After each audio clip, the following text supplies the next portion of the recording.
Inspector, इस जिला खाकी वर्दी खातिर ठीक नहीं के। यहाँ खाकी के खाक मिलेला।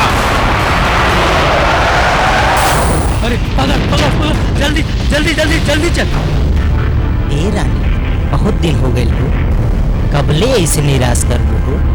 हम उकाली नहीं खे जैसे कलम चलावेला। अरे हम ता तलवार भी चलावेली, बुझला?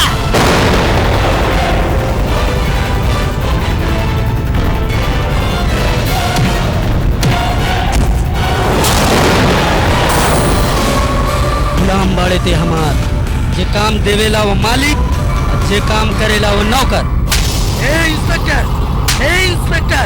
ए काली, अरे जिधर बैठल बाड़े उधरे काटा था का? गिरबे तो का होई तो? रूपक समझ ले बाड़े, हम काट गिराए तेले जाइबे, हम ही काटब आ हम ही लेके जाए।